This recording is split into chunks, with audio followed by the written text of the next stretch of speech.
Bom dia, meus amados irmãos, a graça e a paz do nosso bondoso Deus, o amor do nosso Senhor e Salvador Jesus Cristo esteja em cada um de nós, hoje e sempre. Hoje, domingo, dia 2 de julho, estamos iniciando mais uma lição semanal. Essa semana que acabou de findar, nós estudamos a primeira parte do capítulo 5 de João, a segunda parte, na verdade, onde Cristo foi perseguido por curar um rapaz, uma pessoa doente que estava lá há 38 anos. E nós vimos ali claramente os judeus tentando matar Jesus porque os judeus estavam acusando injustamente, mentirosamente, dizendo que Cristo era um transgressor de mandamento e ainda se fazia igual a Deus. E Cristo responde categoricamente que nunca se fez igual a Deus, chegando a dizer para eles que ele não podia fazer nada, que ele era completamente dependente do Pai em tudo.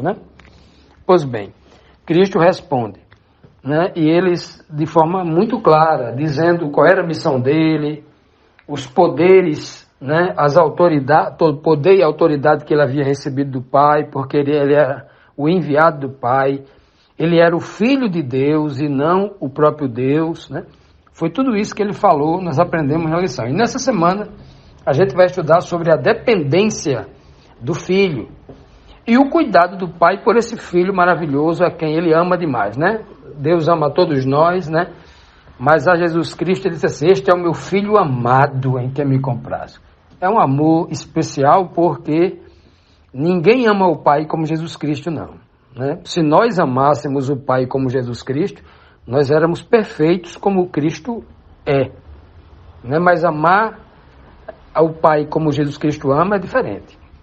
É isso que ele vai dizer lá em Mateus 11, versículo 27. Ninguém conhece o Filho a não ser o Pai. E ninguém conhece o Pai como o Filho. Ninguém. É um amor assim incomparável. Eu queria amar Deus, o Pai, como Jesus Cristo ama. Conhecer o Pai da forma como ele conhece. Infelizmente, todos nós ainda estamos buscando essa estatura de amor que Cristo tinha para amá-lo, porque Deus merece que todos amemos como Cristo amou. Mas, nesta semana, a gente vai tratar justamente disso, da total dependência do Filho, e o cuidado do Pai por ele. Nesta lição, complementar a lição da semana passada, alguns versos que nós não exploramos, no capítulo 5, vamos explorar agora, mostrando a dependência. Na semana passada, vimos que Jesus Cristo respondeu claramente que não era Deus. Se alguém está deduzindo isso, Cristo acabou de dizer, é mentiroso quem disser que eu sou Deus, quem disser que eu disse que eu sou Deus, porque o próprio Cristo não sou. Eu não posso fazer nada de mim mesmo. E agora, nesta semana, a gente vai ampliar esse conhecimento, mostrando que Jesus Cristo ele é completamente dependente do Pai. Isso comprovando que Cristo realmente também não é Deus, Mas além de nós comprovarmos que Cristo não é Deus, porque um Deus não depende de ninguém, nem de nada, tudo depende dele, ao contrário. A gente vai mostrar isso nas Escrituras, mas sobretudo, não é só para provar que Jesus Cristo não é Deus o Pai, porque isso a gente já sabe pela abundância de versos que nós já temos, Não só no livro de João, mas na Bíblia inteira. E principalmente na boca de Cristo tem uma abundância incrível falando sobre isso. Mas principalmente enxergando em Cristo o nosso exemplo, para que nós também sejamos completamente dependentes de Deus. Então o verso 5 desta semana está no capítulo 5 de João, versículo 20, que diz assim: pois o Pai ama o Filho e lhe mostra tudo o que faz, sim, para a admiração de vocês, e lhe mostrará obras ainda maiores do que estas. Que coisa linda, Que verso lindo. O verso começa dizendo aqui que o Pai está mostrando tudo o que está fazendo ao Filho. O Pai, o único Criador do universo, que criou todas as coisas através do Filho, por meio do Filho, usando o Filho para criar, o Filho como um meio para que todas as coisas fossem criadas. Então, este pai maravilhoso, ele está mostrando ao filho, está ensinando. Esse verso 20 é uma continuidade da oração do verso 19. A oração da frase, não a oração que está orando, né? No verso 19, Cristo diz, olha, o filho não pode fazer de si mesmo nada, coisa alguma. Ele diz lá, né? Eu não posso de mim mesmo fazer coisa alguma, diz lá. Posso fazer nada de mim mesmo. Eu só faço aquilo que o pai faz primeiro, ou seja, me mostrando, me ensinando como é que faz, eu aprendo e faço igual, conforme ele me ensinou. Esse verso 20 é a continuidade do 19, está nesse mesmo contexto. Então a palavra mostrar aqui significa ensinar, demonstrar para que ele aprenda e faça igual. Então Deus, ele não precisa aprender com ninguém, e ninguém faça, ensinando ele para ele aprender a fazer. Aqui Cristo está mostrando a total dependência do pai. Assim como um filho pequeno precisa que o pai o ensine. Como é que um pai ensina um filho em casa? Mostrando ele, meu filho, olha, você forra a sua cama assim, olha. Aí ensina a mãe ensina a filha, né? O pai diz, meu filho, olha, você lava o chão da garagem assim, olha, você pega um balde de água, coloca aqui o sabão em pó, coloca aqui a água sanitária, pega o rodo, pega a vassoura, você lava assim. Se não fizer primeiro, o menino não faz igual. Essa é a linguagem simples que Jesus Cristo mostra para nós de uma relação básica de pai e filho. O filho que aprende com o pai e o pai com todo amor. Olha, o pai amoroso, ele ensina. O pai de verdade, ele ensina através das suas atitudes, como tem que fazer, né? Meu pai, a criança fala, meu pai, me ensine isso. O pai vai lá e ensina bem direitinho como tem que fazer. Não é assim? Pois bem, o mais lindo aqui é o seguinte, aqui Cristo diz assim, o pai me ama tanto que ele me mostra tudo que eu tenho que fazer e me ensina como fazer. Ele continua dizendo, sim, ora, para que vocês fiquem admirados com o que eu vou dizer agora, e ele vai continuar me mostrando coisas maiores ainda. Olha o que Cristo está dizendo aqui. Cristo está dizendo claramente, e eu vou aprender ainda com ele coisas maiores, ele vai me ensinar ainda. É por isso que a Bíblia diz que Cristo cresceu no conhecimento e na graça. É por isso que no capítulo 2 de Lucas, né? E no livro de Hebreus, no capítulo 5, verso 8 e 9, é que é fantástico isso, lá é fantástico. Lá diz que ainda que Cristo era filho de Deus, ele teve que aprender por meio das coisas que padeceu. Veja, que o pai está ensinando o filho, até no sofrimento. O verso 9 diz, e Cristo tendo sido aperfeiçoado neste aprendizado, se tornou o autor da nossa eterna salvação. Que coisa linda, não é? Como a Bíblia é clara, sem mistério, sem filosofia, sem coisas difíceis de entender, porque a própria palavra, ela tem versos diretos, nós não precisamos de subterfúgios, daquele tipo que diz assim, ó, está aqui escrito aqui, olha, e o nome do menino será chamado Emanuel. Olha, está vendo? Jesus é Deus, porque Emanuel quer dizer Deus conosco. Tem gente usando esse subterfúgio, abandonando os versos diretos para estar tentando filosofar. Quem foi que disse? Né? O verso Deus, o termo Emanuel significa Deus é por nós, ou Deus é conosco, ou Deus está conosco. Você pode utilizar Emanuel dessas duas formas. Emanuel pode significar Deus está conosco, como também pode significar Deus é conosco. Ok? Esta é a frase correta. E eles estão utilizando isso para tentar dizer, olha, está vendo? Vou deduzir aqui no texto. O nome do menino será chamado Emanuel, e ninguém nunca chamou Jesus de Emanuel. A pessoa nem entende que ali é um texto simbólico. Que é um texto querendo dizer assim, ó, Deus estará no meio de nós, na pessoa deste menino. É por isso que Cristo vai dizer, o Pai está em mim. O Pai só pode habitar neste planeta através de mim, que sou um templo santo. Ele habita na minha mente. E através da minha mente, o seu Espírito aqui presente em mim, pode estar neste planeta. Se não fosse eu, o Pai não estaria aqui espiritualmente presente. Olha que coisa linda, né? Espiritualmente presente. E através de Cristo, nós também podemos receber desse Espírito para que o Pai possa estar presente também em nós. Então, meus amados, isso aqui é muito lindo. Isso aqui e a linguagem simples. Ó. Se você começar a ler aqui, você vai ver que não tem dificuldade, não há mistério aqui não. Não tem dificuldade. Cristo, com toda humildade, está dizendo: o Pai me mostra as coisas para mim aprender e vai continuar me mostrando coisas maiores. Como é que você pode mostrar algo a um Deus que ele não já saiba? Não é mesmo?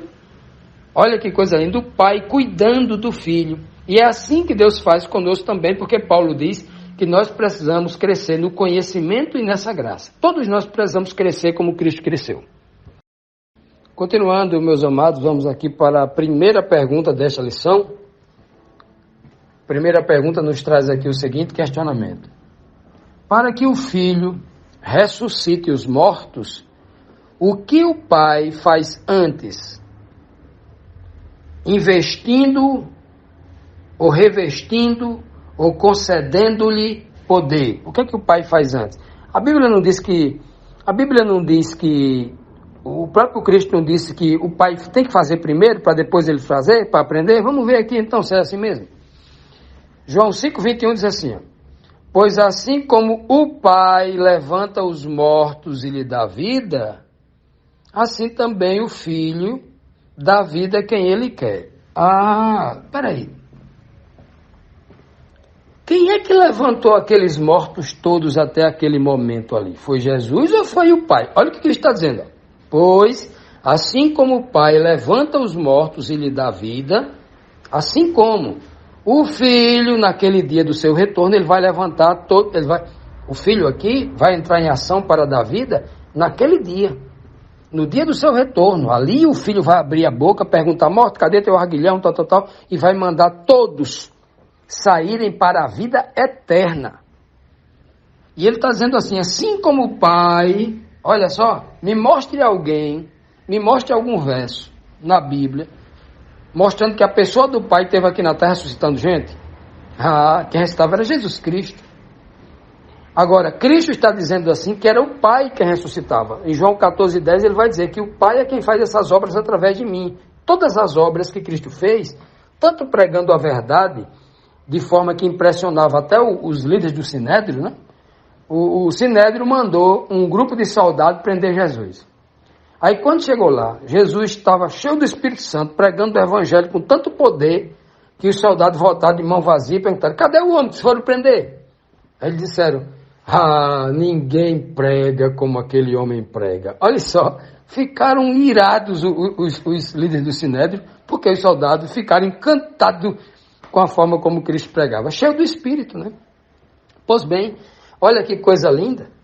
Então, aqui, quando o texto diz para a gente que Cristo está dizendo que estas obras, quem faz é o Pai através dele, e aqui ele deixa muito claro, né? Cristo deixa aqui claríssimo, muito claro mesmo, que era o Pai quem fazia essas obras. Então, quem era que ressuscitou o filho lá da viúva, lá de Sarepta, que Elias deitou-se por cima, o outro menino que Eliseu deitou, Lázaro, o filho da viúva lá de Naim, a filha de Jairo? Jesus está dizendo que foi Deus. Do jeito que o Pai estava ensinando a ele, ressuscitando Lázaro, todo mundo, este poder Cristo vai utilizar quando receber do Pai em plenitude, no seu retorno, para mandar todos os mortos saírem também. Porque o Filho está aprendendo com o Pai. Que coisa linda, não é mesmo? Que coisa linda. Isso é tão didático, né? Didático que o Filho diz: do mesmo jeito que o Pai faz, o Filho aprende e faz do mesmo jeito, igualmente. E ele está confirmando aqui, no verso 21. No verso 20 ele não disse isso? Que o Pai, por amar ele, mostra tudo o que faz. E o Filho, que é um excelente filho, que é um aprendiz de alta qualidade, assim, um caráter perfeito. O Pai só ensina uma vez, Cristo faz igual. Nós também deveríamos fazer o mesmo. Então, esse mesmo filho que viu o Pai, através dele, ressuscitar Lázaro, ressuscitar tantas outras pessoas, no seu retorno à terra, na glória do Pai, ele vai ressuscitar, porque ele aprendeu bem direitinho como é que faz. E é isso que a palavra que Cristo está nos ensinando, né? Que maravilha! Quanta simplicidade no ensinar. E você se questiona: Por que o povo daquela época não entendeu essa linguagem tão simples, né? Ou não, melhor, não entendeu, não aceitou. O problema é hoje, né? Hoje eles não entendem, antigamente eles não aceitaram. Hoje é triste ver pessoas bem educadas, pessoas que estudaram, conhecem a língua portuguesa perfeitamente, e tem dificuldade de entender um verso desse, que aquele que lê com cuidado vai entender simplesmente. Jamais quem lê aqui o capítulo 5 de João vai defender a ideia de que Cristo é o próprio Deus o Pai, que Cristo é um Deus igual ao Deus o Pai, que Cristo era alguém que tinha poderes diferenciais do ser humano, né? Diferenciava do ser humano, tinha privilégios, tinha vantagem em relação aos homens, né? E por isso ele só venceu porque ele foi alguém diferente do ser humano, com poderes especiais, poderes inclusive superiores de Satanás para vencer Satanás, né? Quebrando toda a estrutura revelacional da Bíblia, que desde o Antigo Testamento, nas figuras tipológicas, a gente vê o pequeno Davi, que era uma tipologia de Cristo, vencendo o gigante Golias, que é a tipologia de Satanás. Mas na cabeça desse povo maluco hoje, Jesus era o divino, e o divino, Satanás não é divino, ou seja, maior do que Jesus, maior do que Satanás. Na cabeça deles, lá no deserto da tentação, o Jesus divino era o Golias. E o menor era Satanás, era o Davi. Trocaram, inverteram. Numa visão, assim, de uma pobreza espiritual incrível. Infelizmente, é o que eles têm, a maioria deles tem ensinado por aí, numa cegueira terrível. Continuando, meus amados, vamos agora para a próxima pergunta. A pergunta agora número 2. A segunda pergunta de hoje, domingo, que diz assim: Que mais fez o Pai pelo Filho para que ele pudesse julgar o mundo, né? O Pai fez muitas coisas pelo Filho. Deu autoridade, deu o poder de ter a vida em si mesmo, como nós já aprendemos semana passada, né? O Pai deu muitas coisas ao Filho, né? Mas o que mais ele deu? E por quê, né? Vamos ver. João 5:22 diz assim: Porque o Pai a ninguém julga, mas deu ao Filho todo o julgamento, ou seja, deu ao Filho todo o poder de julgar, todo o poder de realizar um juízo justo. Por isso que o Filho vai julgar de forma perfeita, porque o Pai lhe deu esse poder, lhe deu essa autoridade, lhe deu este mandamento, como ele diz lá no versículo 30. Este mandamento recebi do meu Pai. Que mandamento? O poder a ordem de julgar com justiça. O Pai não só dá uma ordem ao Filho, no sentido humano, como a gente fala, deu uma ordem no sentido imperativo. Deus não faz isso com o Filho, né? A ordem que o Pai dá ao Filho é no sentido de lhe capacitar com o conhecimento, com o discernimento, com o Espírito do Pai habitando no Filho de forma em plenitude. Por isso que a Bíblia diz que Deus habita em Jesus Cristo, no corpo de Cristo, por isso que a divindade habita em Cristo de forma plena, como diz lá em Colossenses 2, verso 9. O Pai habitando nele. Hoje, depois da ressurreição, o Pai habita no Filho de forma plena. A divindade habita nele em plenitude. Como ensina o apóstolo Paulo, um discernimento incrível, né? Discernimento incrível que o Pai revelou isso a ele, que Cristo revelou isso ao apóstolo Paulo. Então aqui, Cristo está dizendo por que é que ele vai julgar.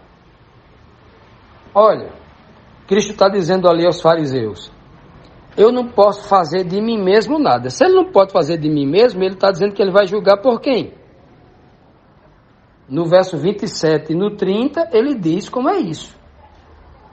No verso 30, ele diz como é que ele julga. Nós aprendemos na semana passada que ele julga conforme vai ouvindo do Pai. Como ele ouve, aí ele julga. Ok? Segundo, o verso 27 vai dizer que o Pai deu esse poder porque ele se tornou filho do homem e não filho divino. Então veja que o Pai concedeu esse poder a Jesus Cristo, porque ele se esvaziou da sua divindade, veio como ser humano, sentiu todas as dificuldades, as agruras, né? As deficiências que a carne pecaminosa tem. Ele sentiu isso na própria pele, conheceu as dificuldades do homem e agora ele tem plena autoridade para julgar esse homem. Porque o homem não vai dizer assim nunca na cara de Cristo: você está me julgando porque você é divino, você nunca sentiu fome como eu senti. Eu caí na tentação ali para roubar porque eu estava morrendo de fome em casa. Aí Cristo vai dizer: não, eu senti isso, eu passei 40 dias de fome e não roubei lá no deserto. Então Cristo tem toda a autoridade para dizer a essas pessoas: eu fui como você, meu amigo. Ele tem toda a autoridade, porque Deus não faz nada que seja injusto. Tudo que Deus faz é perfeito. E Ele faz em plena autoridade, Ele faz primeiro. Por exemplo, a Bíblia diz que Ele nos amou primeiro, Ele nos procurou primeiro, Ele deu o primeiro passo para a reconciliação com Deus. Tudo Deus faz primeiro. É óbvio que Ele tem que fazer, que Ele é o Pai, Ele tem que ensinar tudo. A gente não sabe nada, Ele sabe tudo, então Ele faz tudo primeiro. Da mesma forma Cristo faz conosco. Tudo Deus faz primeiro. Então, antes de Cristo nos julgar, que Deus dá esse poder para que Ele nos julgue, Ele veio ser um igual a nós, um semelhante a nós, para que na hora do juízo, quando Ele abre a boca, Ele tem toda a autoridade para dizer, né? Não, mas eu fui tentado e você não foi. Eu fui tentado em tudo, a semelhança de vocês todos. Eu vim em carne e sangue igual vocês. Senti tudo que o ser humano sentiu. Todo tipo de tentação eu fui tentado. Todas as tentações da carne vieram a mim e eu venci todas. Não dei ouvido a nenhuma. Mostrando que todo homem que luta contra a carne, dando ouvido ao Espírito de Deus na sua vida, ele é vencedor. Olha que coisa linda. É por isso que Cristo vai julgar. Por isso que no verso 27 ele diz que recebeu do Pai esse poder de julgar, porque ele é o Filho do homem. Não é um Deus, não é um divino, é Filho do homem. Isso é muito claro, né? Isso é muito óbvio. Porque a linguagem do capítulo 5, ela é muito óbvia. Ela é muito simples. Aí os teólogos, os grandes líderes religiosos das grandes instituições riquíssimas financeiramente e paupérrimas no discernimento espiritual, eles acham que essa linguagem é tão simples, eles são tão eruditos, que eles resolveram agora melhorar a Bíblia. Olha a petulância deles. Resolveram melhorar a Bíblia e criar uma linguagem filosófica. Eles resolveram complicar a palavra de Deus, que é simples, e ao invés de ajudar as pessoas, acabaram cegando as pessoas. Como sempre fizeram no dia de Cristo, era assim também. E hoje piorou. Porque o que tem de filósofo complicando a linguagem simples, o sentido óbvio da Bíblia, para tentar inventar o que não está escrito. É assim, meus amados. Isso é muito triste, né? Mas a Bíblia é muito clara, louvado seja Deus, como disse Cristo na oração lá do capítulo 11 de Mateus, versículo 26, ele diz: meu Pai, graças te dou, porque o Senhor escondeu essas coisas maravilhosas aos sábios e entendidos e revelaste aos pequeninos, né? Pois bem, os próprios doutores da lei criaram umas vigas, né? Uma verdadeira trave colocaram diante dos olhos deles, que ele mesmo, né, se cegaram para não enxergar essa maravilha. E nós estamos aqui para buscar diretamente na Bíblia, sem auxílio de ninguém, sem comentário bíblico de ninguém, sem Bíblia de estudo de ninguém, basta ler a Bíblia, no seu óbvio sentido, sem desprezar cada verso anterior, o contexto, vendo o contexto posterior, os versos que vêm depois, e sem desprezar todos os outros versos bíblicos escritos em outros livros, no livro de Tiago, de João, de Pedro, dos profetas do Antigo Testamento, sem desprezar nada, levando em consideração tudo, para que o princípio da verdade seja preservado. Amados, que o Senhor, assim como deu toda a autoridade para que o Filho possa julgar, que Ele nos dê também o discernimento, que é uma autoridade, viu? Estamos pedindo autoridade a Deus. O discernimento para entender a sua palavra e pregar aquelas pessoas que ainda não conhecem essa verdade.